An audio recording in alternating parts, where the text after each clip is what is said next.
स्वागत है दोस्तों आप सभी का डिजिटल मैथ्स क्रांति में। आज की इस वीडियो के अंदर दोस्तों हम कक्षा 10वीं की 13वीं प्रश्नावली सांख्यिकी को रिवीजन करने वाले हैं। जैसा कि आप सभी को पता है, इस एक्सरसाइज के अंदर जो अंकों का निर्धारण है वो 13 अंकों का निर्धारण किया गया है। और जैसा कि आप लोग स्क्रीन पे भी देख पा रहे हैं कि इसमें दो प्रश्न जो आएंगे वो वैकल्पिक टाइप के होंगे, दो रिक्त स्थान के, और एक प्रश्न आएगा 2 नंबर वाला। ठीक है। और दीर्घ उत्तरात्मक वाला एक 3 नंबर का प्रश्न होगा और एक निबंधात्मक का 4 नंबर का प्रश्न होगा।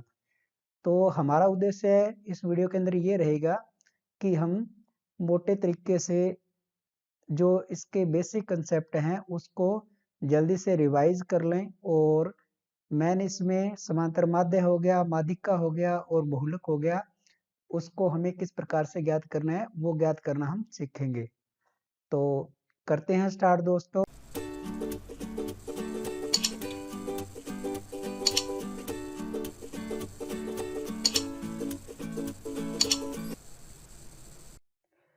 तो दोस्तों इस एक्सरसाइज के अंदर हम बात करेंगे केंद्रीय प्रवृत्ति के माप की। हम इसके अंदर सीखेंगे केंद्रीय प्रवृत्ति के माप।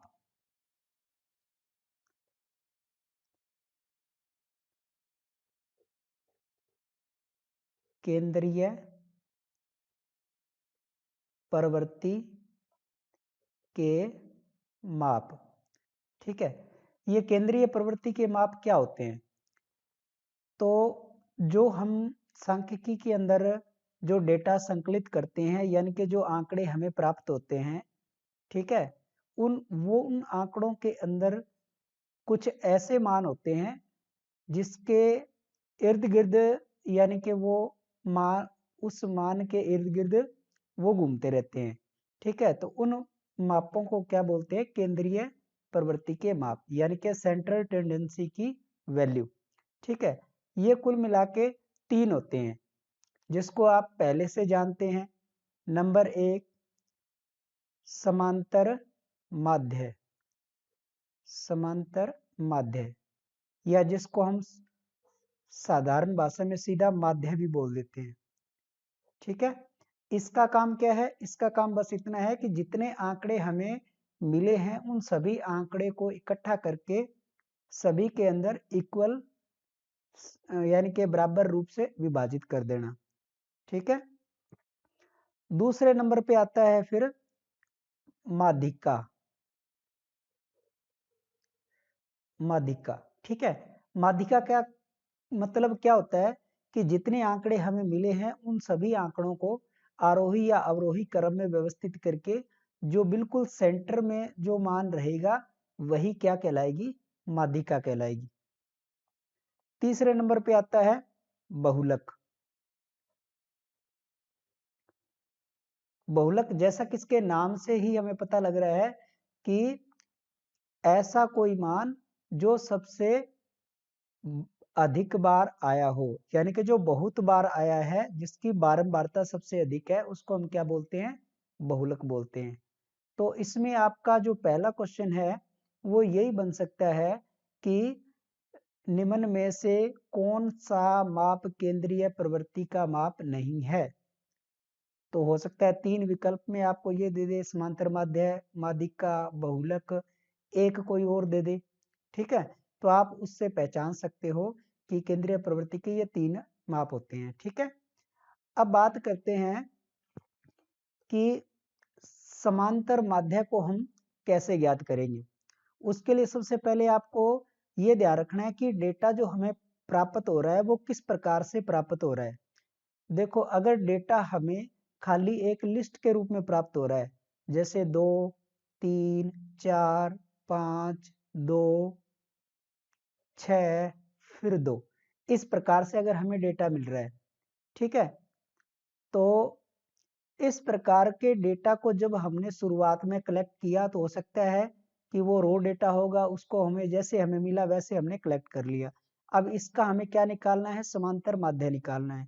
तो माध्य निकालने का सीधा सीधा सूत्र ये है कि माध्य को हम x बार से रिप्रेजेंट करते हैं, तो इसका मतलब होता है सिग्मा एक्स आई अपॉन n। यहाँ पे xi क्या है, ये सारे जो वैल्यू हैं वो x1 x2 x3 ये इन सारों के मान है। जैसे ये x1 है, ये x2 है, ऐसे ही बाकी सभी। तो हमें क्या करना है, इन सभी मानों को जोड़ना है। 2 plus 3 plus 4 plus 5 plus 2 plus 6 plus 2, और बटे में ये कितने हैं, 3 6 और ये 7 है। ठीक है, तो इनका जोड़ आप देख सकते हो, 5 और 5 10 और 4 14 और 2 16 और 2 18 और 6 24, 24/7। अब इसको आप डिवाइड करोगे तो 7 या 21, 3 ऐसा लगी, और 7 चौके 28 और 7 दूनी 14। ये मान जो आ गया हमारे पास, ये हमारा क्या कहलाएगा, माध्य कहलाएगा। दूसरा, अगर हमारे पास जो आंकड़े आते हैं वो मान लो वर्गीकृत टाइप के होते हैं। ठीक है, वर्गीकृत यानी कि आपको x और fi के रूप में मिलेंगे इस तरीके से। इस तरीके से हमें आंकड़े मिलेंगे। तो मान लो इसमें अब जैसे 2 है, वो 2 हमने यहाँ लिख दिया। हालांकि ये क्वेश्चन तो आपको मिलेगा, हम तो इसी क्वेश्चन को इसके अंदर रिप्रेजेंट कर रहे हैं। 2 इसमें कितनी बार आया, 2 3 बार आया, तो उसकी बारंबारता हो गई 3। फिर 2 के बाद 3 एक बार आया, फिर 4 एक बार आया, फिर 5 एक बार आया, और 6 एक बार आया।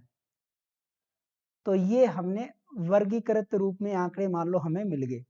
अब इस टाइप का आपको अगर दे रखा है क्वेश्चन, तो उसका माध्य हम कैसे ज्ञात करेंगे। तो उसके लिए जो x बार ज्ञात करने का सूत्र है, जिसको हम प्रत्यक्ष विधि से भी कह सकते हैं, प्रत्यक्ष विधि से माध्य ज्ञात करना। ठीक है, इसका सूत्र है sigma X I F I into, ये आप n भी लिख सकते हो या सिग्मा एफ आई भी लिख सकते हो, ये सेम ही होता है। ठीक है, तो अब आप खुद इसमें देख सकते हो कि सवाल को करने के लिए आपको क्या करना पड़ेगा। सबसे पहले इनको आप इस तरीके से ऐसे खड़े रूप में लिख लेंगे, एक्स आई, और ये हो जाएगा आपका एफ आई। एक्स आई के मान 2 3 4 5 और 6, और एफ आई के मान 3 1 1 1 और 1।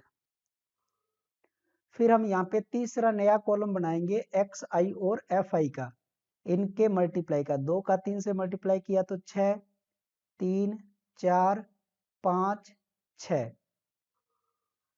और यहाँ नीचे हम इसका योग करेंगे, सिग्मा एक्स आई और एफ आई।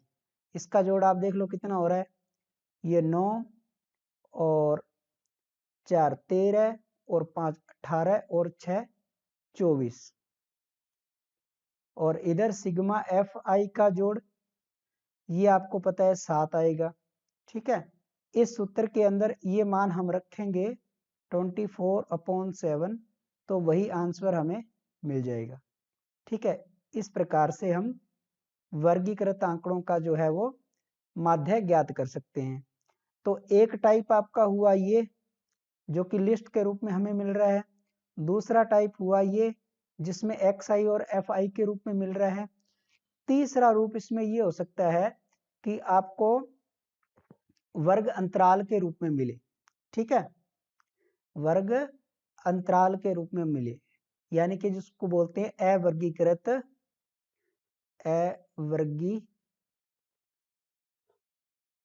टाइप के आंकड़े। ठीक है, उसमें आपको वर्ग अंतराल दिया होगा। वर्ग अंतराल कैसे, यहां लिखा होगा वर्ग अंतराल, और यहाँ पे उसकी होगी बारंबारता। ठीक है, तो वर्ग अंतराल आपका, अब जैसे ऊपर वाले सवाल में मान लो अपने इसको करना चाहें, तो ऊपर वाले ये अपने नीचे ले लेते हैं,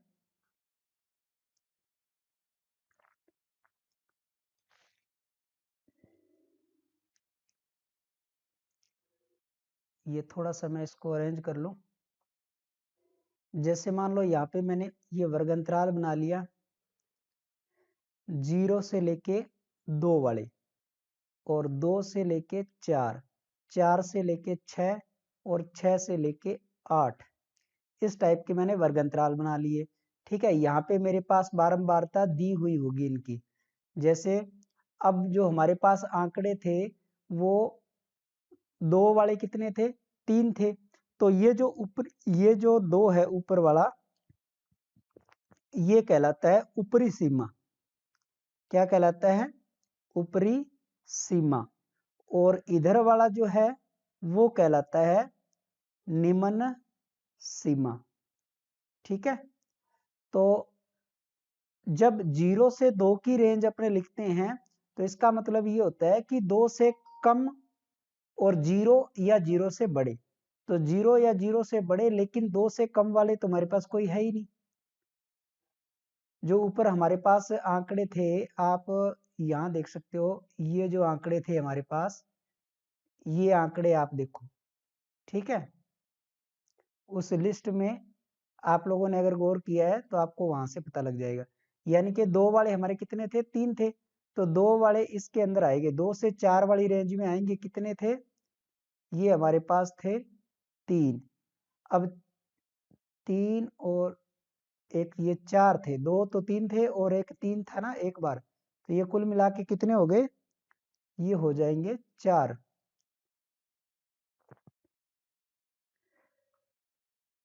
ठीक है, यानी कि वो आंकड़े हमारे पास कुछ इस तरीके से थे, 2, 3, फिर 2, फिर 4, फिर 2, है ना, फिर 5, फिर 6, इस टाइप के आंकड़े थे। तो इस टाइप के आंकड़े के अंदर हमने क्या देखा कि 2 से लेके 4 के बीच वाले कितने जने हैं। तो देखो, एक ये है, एक ये है, एक ये है, एक ये है। तो ये कुल कितने हो गए, 4 जने हो गए। तो ये 4 इसकी बारंबारता हो गई। फिर 4 से 6, यानी कि 4 या 4 से बड़ा, लेकिन 6 इसमें इंक्लूड नहीं है। तो देखो 4, एक तो ये रहा, और 5 ये रहा। तो इसके अंदर कितने आएंगे, 2।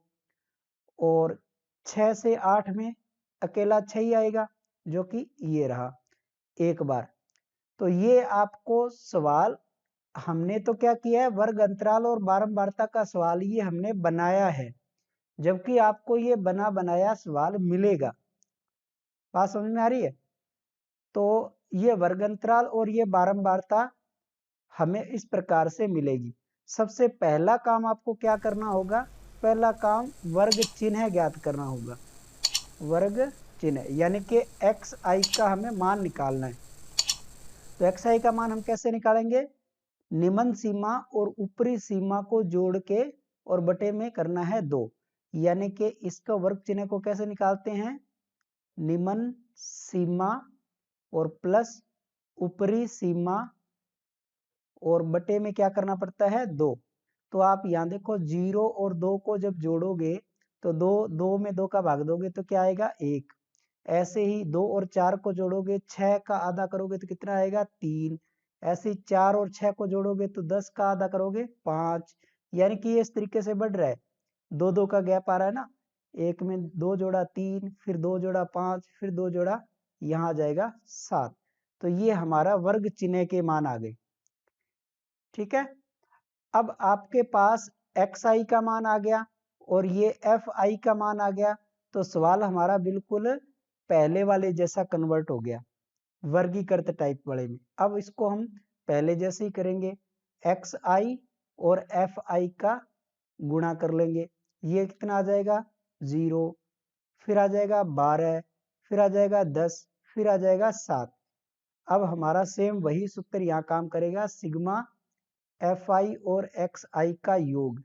तो ये कितना हो गया, 22 और 7 कितने हो गए, 29। ठीक है, और इधर सिग्मा एफ आई, ये हमारा किसके बराबर होता है, एन के बराबर होता है। तो आप इसको जोड़ोगे तो ये कितना आ गया, 7 आ गया। अब हमारा जो यहाँ पे माध्य का सूत्र क्या है, सिग्मा एफ आई एक्स आई बटे में एन लिखो, या सिग्मा एफ लिखो, वो आपकी मर्जी है, दोनों ये सेम ही होते हैं। ठीक है, तो यहाँ कितना आया 29/7, तो 4 7 28 और एक एसल बची और एक है ना, और फिर 3 आ गया, तो लगभग 4.14 के आसपास हमारा क्या है आंसर आ जाएगा। अब ये आंसर आपके पहले वाले आंसर से थोड़ा बहुत अलग है। रीजन इसका ये है कि हमने ऊपर जो हमारे पास आंकड़े थे उन आंकड़ों को हमने वर्ग अवर्गीकृत यानी कि वर्ग अंतराल वाले में हमने इसको तोड़ के लिखा है, इसलिए ये थोड़ा सा अलग आ रहा है। बाकी आपको इससे कुछ घबराना नहीं है कि ये आंसर अलग क्यों आ रहा है, क्योंकि आपको तो ये वर्ग अंतराल वाला क्वेश्चन तो आपको मिलेगा ना, उस वर्ग अंतराल वाले क्वेश्चन के आधार पे आपको करना है। तो इतना आप लोग समझ गए होंगे। तो ये सारा काम हम क्या कर रहे हैं, इस ये यहाँ पे आप देखो, ये प्रत्यक्ष विधि से ये कर रहे हैं अपने। ठीक है,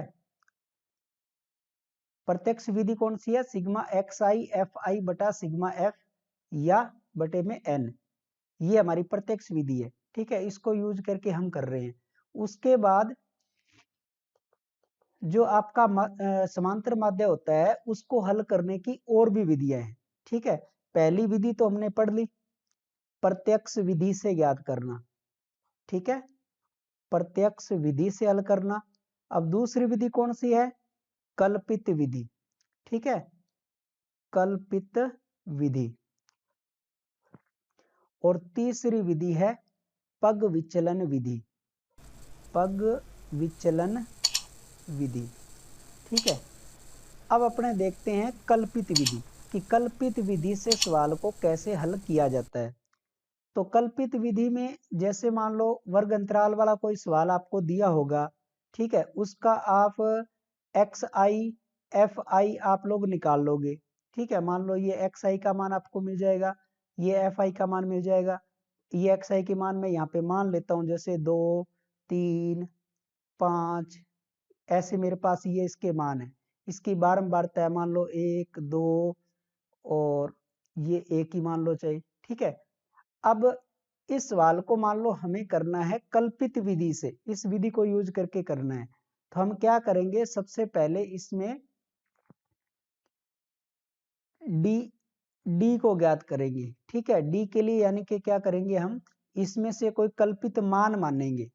कल्पित मान हम कैसे मानते हैं कि जितने आंकड़े हमें दे रखे हैं उन आंकड़ों के अंदर हमें मध्य वाला मान ढूंढना पड़ता है। जैसे ये देखो बीच में है ना, बिल्कुल एक नीचे और एक ऊपर। ठीक है, यानी कि एक डेटा ऊपर है एक डेटा नीचे। अगर मान लो ये आपके पास 11 डेटा होता तो 5 नीचे और 5 ऊपर, बिल्कुल बीच में आपका मान मिल जाता। और ये जो एक्स आई का मान है ये हमारा कल्पित मान ए होता है। अब डी हम कैसे ज्ञात करते हैं, एक्स आई माइनस ए करके, मतलब एक्स की जो वैल्यू है उसमें ए का मान ए बराबर 3, इसको हम घटाएंगे। ठीक है, तो यहाँ क्या मान मिलेगा, 2 में से हम 3 घटाएंगे तो क्या मिलेगा, माइनस का 1। फिर 3 में से 3 घटाएंगे तो क्या मिलेगा, 0। फिर 5 में से 3 घटाएंगे तो क्या मिलेगा, 2। तो ये -1 0 और 2 ये किसके मान हो गए, डी के हो गए। अब इसको मैं रिमूव करके इधर लिख देता हूं। ठीक है, ताकि आपको ये थोड़ा सा सही दिखे। ये हमारे पास आ गए डी के मान। ठीक है, इस प्रकार से ये आपकी टेबल होगी ऐसे। अब यहाँ पे हम जैसा पहले करते थे प्रत्यक्ष विधि के अंदर एक्स आई और एफ आई का गुणा, अब हमें क्या करना होगा, यहाँ पे गुणा करना होगा एफ आई और डी आई का गुणा। ठीक है, तो 1 का -1 से गुणा करोगे क्या आएगा, -1। 2 का 0 से गुणा करोगे क्या आएगा, 0। 1 का 2 से गुणा करोगे आएगा 2। ठीक है, और यहाँ पे अपने इसका योग निकालेंगे एफ आई और डी आई। तो 2 में से 1 कम हो गया तो कितना आ गया, 1। और इधर सिग्मा एफ आई अपने निकालेंगे तो ये कितना आ रहा है, 4। अब हमारा देखो कल्पित विधि के अंदर, कल्पित विधि के अंदर जो माध्य ज्ञात करने का सूत्र है वो कैसे रिवाइज हो रहा है आप लोग खुद देखो। जहां पे हमारे पास sigma X I F I था वहां तो हो गया सिग्मा एफ आई और डी आई बटे में सिग्मा एफ या एन, ठीक है, सिग्मा एफ आई। और देखो यहाँ पे हमने ए कल्पित माध्य को घटाया था डी ज्ञात करते समय, तो अब हमें यहाँ क्या करना है, उस ए कल्पित माध्य को वापस से जोड़ लेना है। बस ये हमारा सूत्र बन गया कल्पित विधि का। ठीक है, अब इसमें मान रख देंगे। ए का मान हमने कितना माना था 3, और sigma F I D I का मान कितना आया 1, और बटे में सिग्मा एफ का मान कितना आया 4। 1 में आप 4 का भाग लगाओगे तो कितना आएगा 0.25, और ये योग करने पे मिल जाएगा 3.25। ये हमारा उत्तर हो गया, यानी कि कल्पित विधि के माध्यम से माध्य ज्ञात करना। दोस्तों आपको बात समझ में आई, इस प्रकार से करना है। अगर अब इसी सवाल को मान लो मुझे पग विचलन विधि से करना है तो मैं क्या करूंगा, इसमें से ये जो मैंने डी आई निकाला है उस डी आई आप लोग ये कर सकते हो कि इस खाने को और इस खाने को छोड़ सकते हो। ठीक है, एक्स आई और एफ आई का मान आपके पास होगा, ठीक है, एक्स आई और एफ आई का मान होगा। और यह आपको मैं एक नए सवाल में बता देता हूं, क्योंकि एक में करेंगे तो फिर कंफ्यूजन हो जाएगा। ठीक है, पग विचलन विधि अपने अलग कर लेते हैं। जैसे नंबर 3 पग विचलन विधि, ये विधि आपको वर्ग अंतराल वाले सवालों में ही यूज करना है। यानी कि आपको यहाँ पे वर्ग अंतराल दिया होगा, ठीक है, और यहाँ पे बारंबारता दी होगी। जैसे अपने यहाँ कोई भी मान लेते हैं 0 से 2, 2 से 4, 4 से 6, 6 से 8, ठीक है, 8 से 10। यहाँ पे आपको बारंबारता दे रखी होगी 1, 2, 1, 2, फिर यहाँ पे आप कुछ मान लो 1 मान लो। ठीक है, ये हमारा एफ आई का मान होगा, ये वर्ग अंतराल है। तो सबसे पहला काम हमारा क्या होगा, इसमें वर्ग चिन्ह ज्ञात करना, वर्ग चिन्ह ज्ञात करना। ठीक है, वर्ग चिन्ह के लिए हम ऊपरी सीमा निम्न सीमा दोनों को जोड़ के आधा करेंगे, तो ये आ जाएगा 1, ये आ जाएगा 3, 5, 7 और 9। ठीक है, ये आ गया। अब पग विचलन विधि के अंदर वैसे ही हमें कल्पित माध्य लेना है, बीच में सेंटर में कौन सा मान है। अब यहाँ देखो एक, ये आप रो देखो ध्यान से, इसमें ये पहली रो, मैं थोड़ा सा इसको अंडरलाइन कर देता हूँ, ये आपकी पहली रो, फिर दूसरी रो, तीसरी, चौथी और ये पांचवी। ठीक है, तो आप इसमें ये देखो ये 2 मान आपके नीचे और 2 मान ये आपके ऊपर। ठीक है, 2 यानी कि रो हमने ऊपर वाली छोड़ दी, 2 नीचे वाली छोड़ दी, तो ये जो बीच वाली आपको आपके पास जो रो बनी,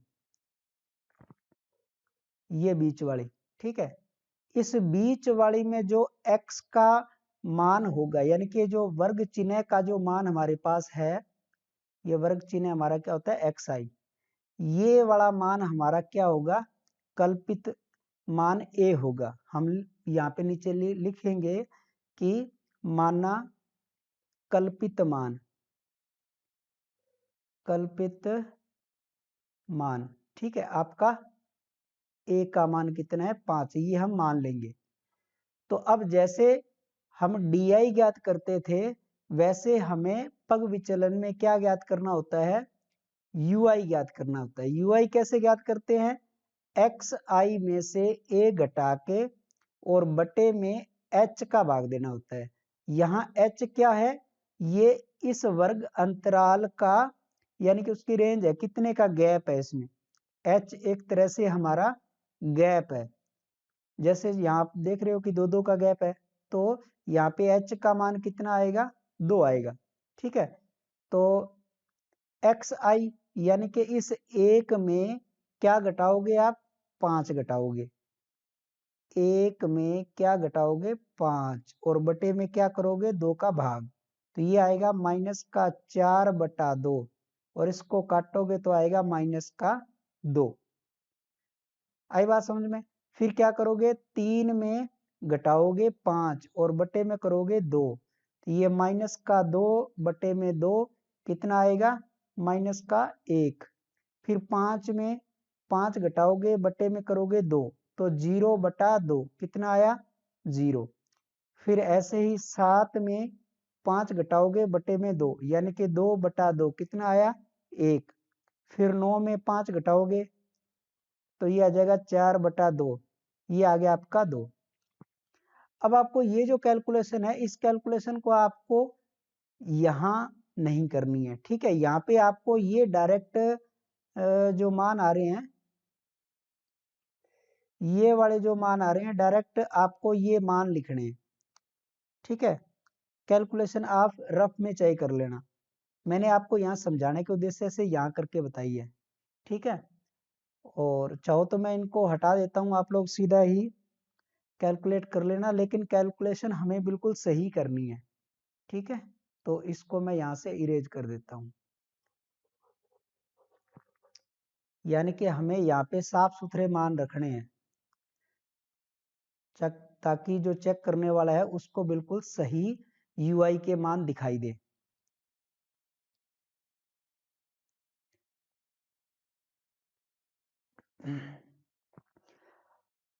ओके, तो ये आपका यूआई आ गया।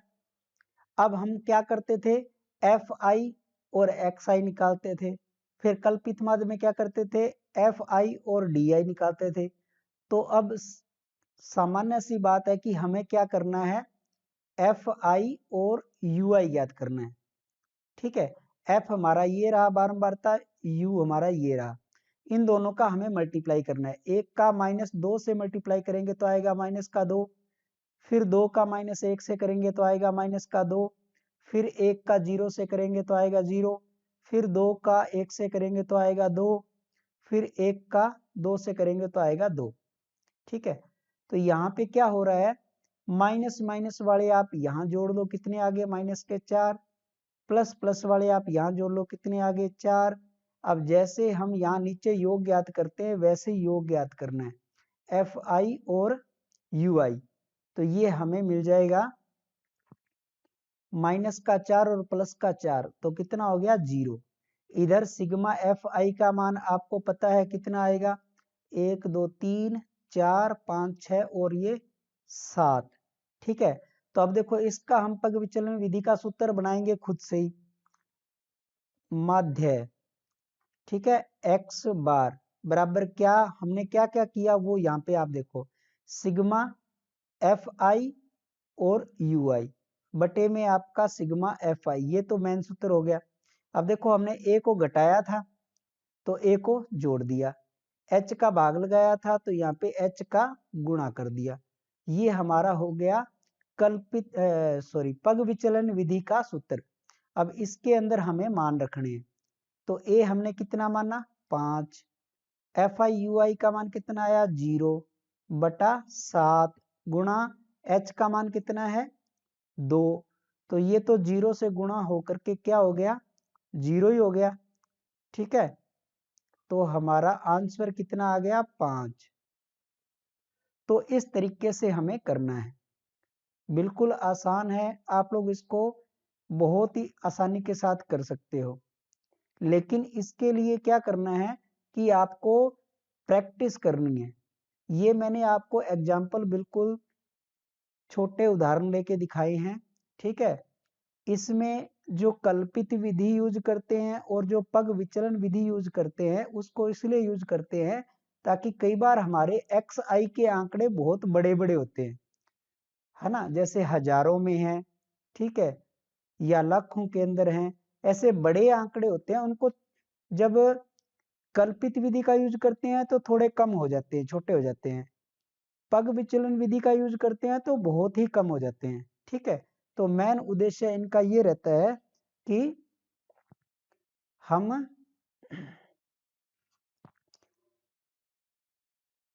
जो हमारे आंकड़े हैं वो अच्छी तरह से कैलकुलेट हो जाए, उसके लिए हम इन विधियों का यूज करते हैं। तो उम्मीद करता हूं कि आपको समांतर माध्य अच्छी तरह से आ गया होगा। अब समांतर माध्य के अंदर आपने कुछ चीजें क्या क्या देखी, निम्न सीमा देखी, ऊपरी सीमा देखी, है ना, और वर्ग चिन्ह देखा। वर्ग चिन्ह कैसे ज्ञात करते हैं, निम्न सीमा और ऊपरी सीमा को जोड़ के बटे में 2 का भाग देने पे वर्ग चिन्ह आ जाता है। तो मेरे हिसाब से समांतर माध्य के अंदर इतनी जानकारी होना, और तीनों विधियों से हमने निकाल के देखा, प्रत्यक्ष विधि, कल्पित विधि, पग विचलन विधि, इन तीनों विधियों को आपको मैंने एक छोटे से उदाहरण के द्वारा बहुत ही आसानी के साथ समझा दिया है और आपको समझ में आ भी गया है। लेकिन उसके लिए आपको देखो प्रैक्टिस करनी पड़ेगी। जितना आप प्रैक्टिस करोगे, कैलकुलेशन करके देखोगे, तभी आपको पता लगेगा कि कैलकुलेशन करते समय कहाँ पे क्या करना है। अब उसके बाद बात आती है किसकी,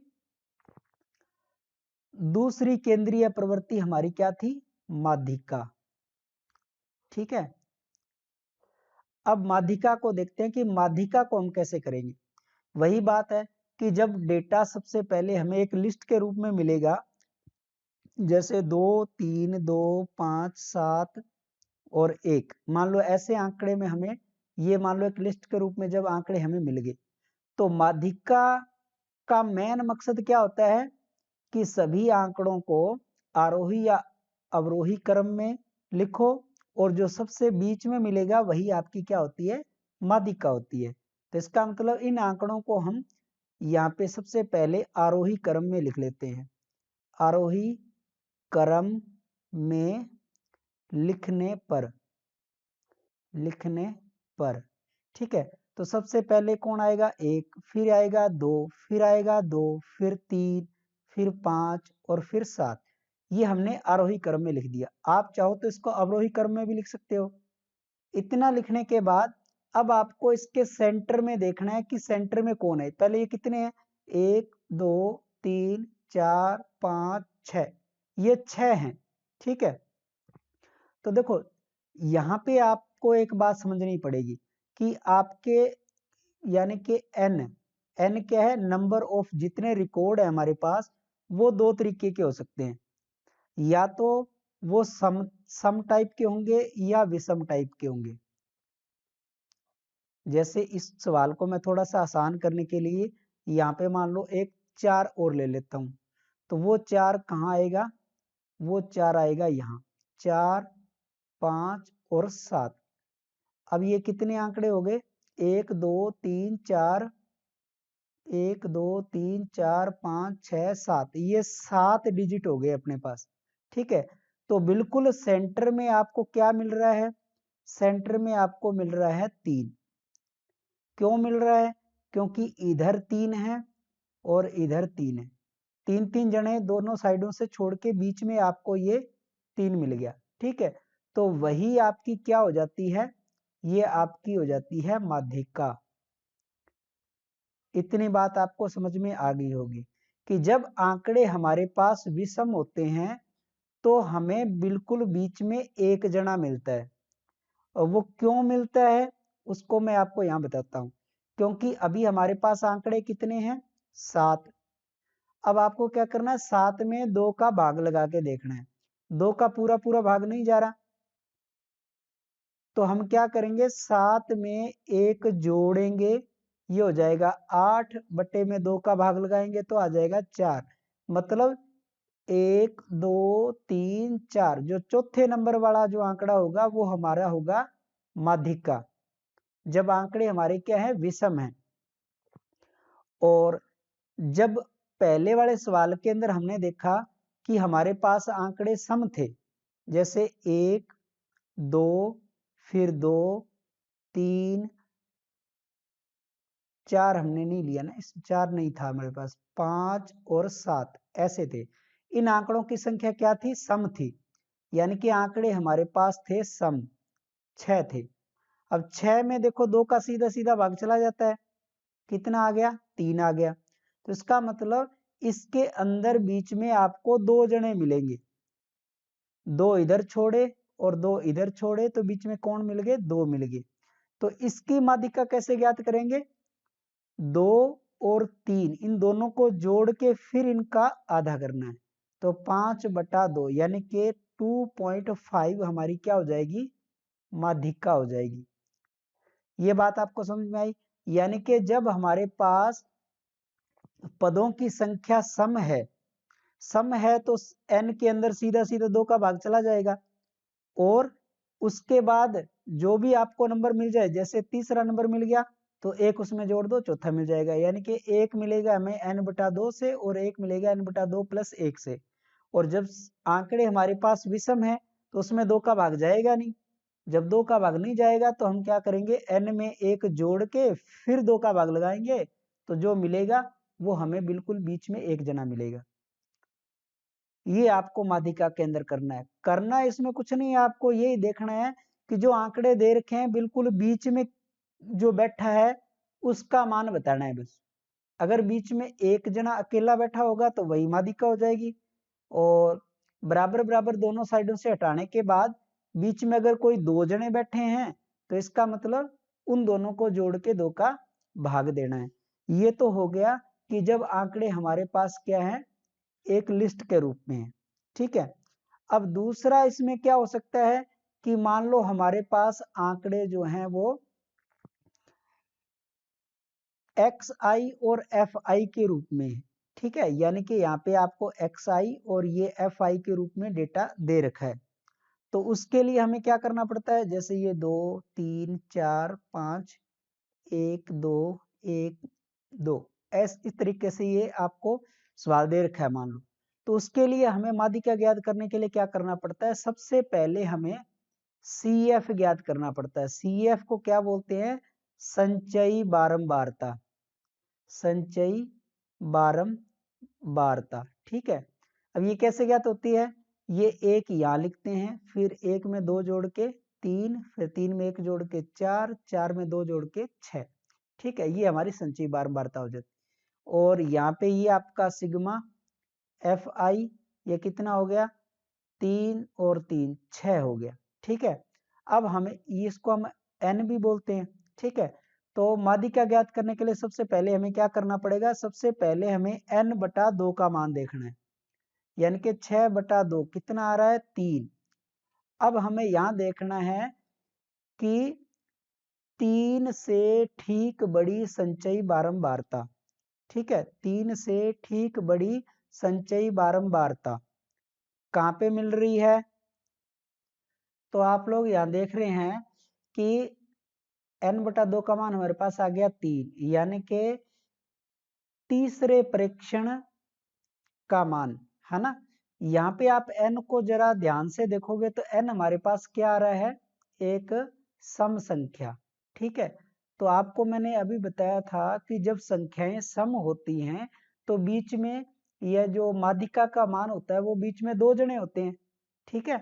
तो जो पहला जना है वो हमारा है एक तो तीसरा प्रेक्षण, यानी कि ये जो तीसरा प्रेक्षण हुआ, एक तो तीसरे प्रेक्षण का मान और एक आएगा चौथे प्रेक्षण का मान, चौथे प्रेक्षण का मान। ये 2 चीजें हमारे पास आएगी। तो देखो संचयी बारंबारता आपके इस तीसरे वाली संचयी बारंबारता का मान कितना है, इसका मान हमारे पास है 3, और तीसरे से जस्ट अगली चौथे वाली वो किसके अंदर मिलेगी, हमें इस संचयी बारंबारता के अंदर मिलेगी 4। तो इन दोनों के मानों को जोड़ के, यानी कि 3 और 4 को जोड़ के हमें क्या करना पड़ेगा, 2 का भाग लगाना पड़ेगा। ठीक है। तो ये हमारे पास आ गया 7/2, यानी कि 3.5 हमारी क्या होगी, माध्यिका होगी। ठीक है। माध्यिका को माध्यक भी बोलते हैं, ये ध्यान रखना, जरूरी नहीं कि वहां पे माध्यिका ही लिखा है। ठीक है। समांतर माध्य को तो सीधा लिखते हैं माध्य, और माध्यिका को क्या लिखते हैं, माध्यक। ठीक है, ये दोनों वर्ड एक ही मीनिंग रखते हैं, माध्यिका और माध्यक। अगर ये आपको इस तरीके से समझ नहीं आ रहा है तो आपको मैं इसी सवाल को एक लिस्ट में लिख के दिखा देता हूं कि जैसे एक्स आई हमारे पास कितना है, एक बार था आया था, तो हमने 2 एक बार लिख लिया। फिर 3 की बारंबारता कितनी है, 2 बार, तो 3 हमारे पास आ गया 2 बार। फिर 4 की बारंबारता कितनी है, 1 बार, तो 1 बार लिख दिया। 5 की बारंबारता कितनी है, 2 बार, तो मैंने 5 को 2 बार लिख दिया। देखो मैंने इनको आरोही क्रम में लिख लिया, ठीक है, समझने के लिए करवा रहा हूं ये। अब देखो ये 1 2 3 4 5 6, 6 जने है ना, तो आपको पता है कि 2 जने इधर जाएंगे, 2 जने इधर जाएंगे, तो बीच में ये 2 जने मिलेंगे ना, 3 और 4, इनको जोड़ के हमें क्या करना होता है, आधा। तो ये यहां से हमें पता चल गया, ठीक है।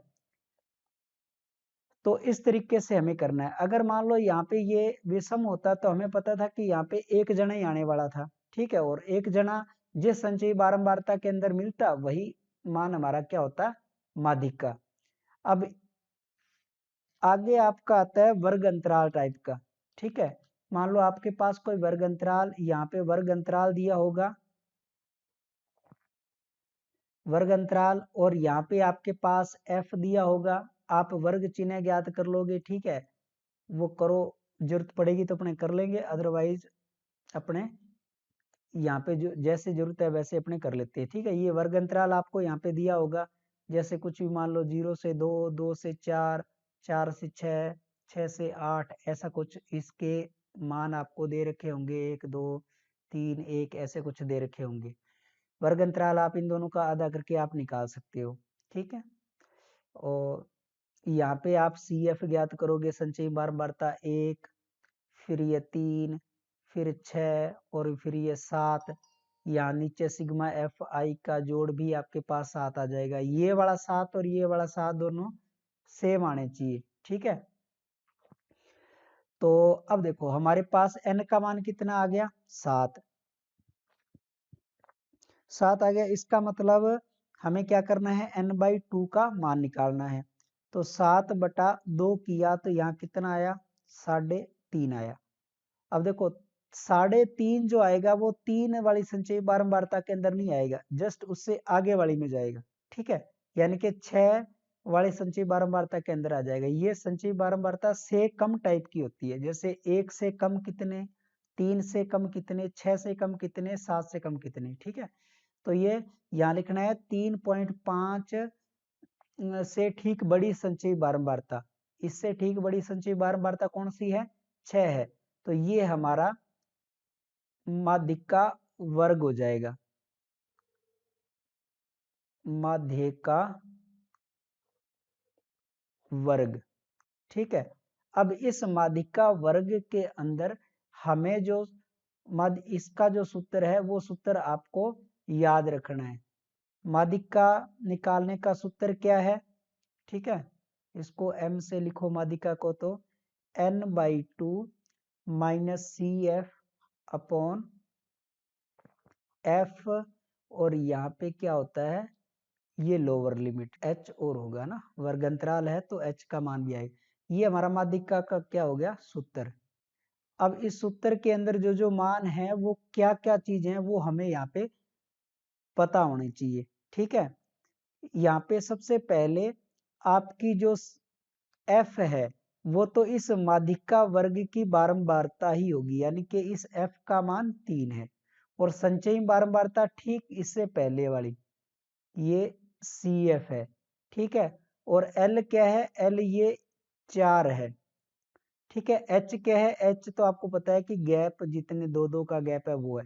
अब माध्यिका हम कैसे निकालेंगे, L का मान कितना, 4, n/2 का मान कितना, 3.5, ठीक है, और सी एफ कितना, सी एफ 3, और बटे में f कितना, f भी 3, इंटू में 2, तो 4, और प्लस ये कितना आ गया था 0.5, और बटे में 3, और इधर 2, तो 2 का 0.5 से गुणा करेंगे ये तो 1 बन जाएगा, 1/3, और इसकी वैल्यू निकालोगे तो ये 0.333 पॉइंट ये आ जाएगा, 0.33 के लगभग आ जाएगा। तो ये 4.33 ये हमारी क्या हो जाएगी, माध्यिका हो जाएगी। तो इस प्रकार से हमें माध्यिका ज्ञात करना है। ठीक है, माध्यिका के लिए आपको सीधा से याद रखना है कि अगर आंकड़े हमें लिस्ट के रूप में है तो सबसे पहले आरोही या अवरोही क्रम में लिख करके बीच वाला मान ढूंढना है। ठीक है, और वर्ग अंतराल में है तो उसके लिए ये सूत्र आपको मैंने बता ही दिया है। ज्यादातर आपको 3 या 4 नंबर वाले क्वेश्चन के अंदर सवाल आएगा माध्यिका का, क्योंकि इसके अंदर ये वाला सूत्र है, तो 3 या 4 नंबर का क्वेश्चन आ सकता है। ठीक है, और या फिर आएगा बहुलक का, क्योंकि बहुलक का सूत्र भी इस तरीके से थोड़ा सा लिखने में बड़ा है। तो 3 या 4 नंबर वाला क्वेश्चन आपको माध्यिका या बहुलक में मिलेगा। बाकी जो छोटे क्वेश्चन हैं वो आपको समांतर माध्य के अंदर मिलेंगे। अब उसके बाद तीसरा केंद्रीय प्रवृत्ति का माप हमारा कौन सा है? तीसरा केंद्रीय प्रवृत्ति का माप है हमारा बहुलक। तो बहुलक का तो सीधा सा मतलब है जो बहुत बार आया है वही बहुलक है।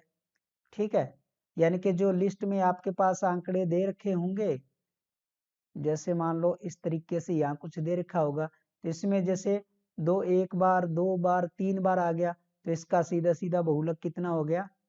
बहुलक आ गया 2। ऐसे तो आप गिन ही सकते हो कि कौन कितनी बार आ रहा है। मान लो एक्स आई और एफ आई आपको दे रखा है।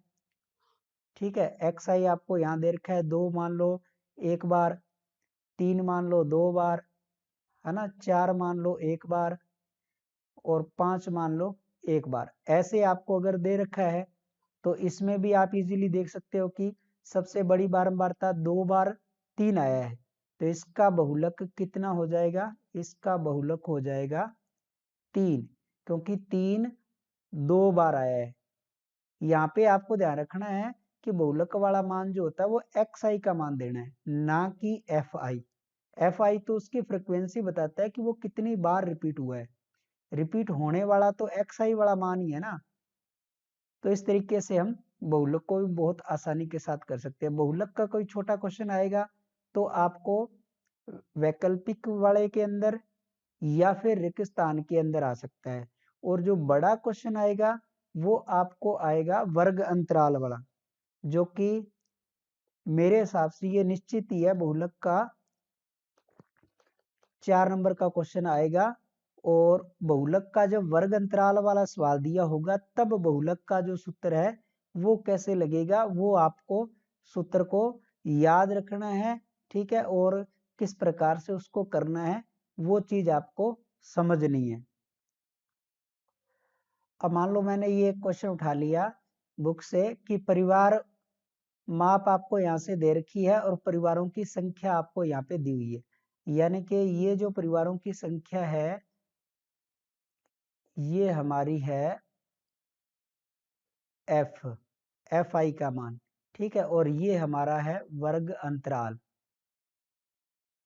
ठीक है, ये आपको दे रखा है, तो हमें क्या करना है, इसको पहले तो ऐसे खड़े रूप में आपको लिख लेना है ना।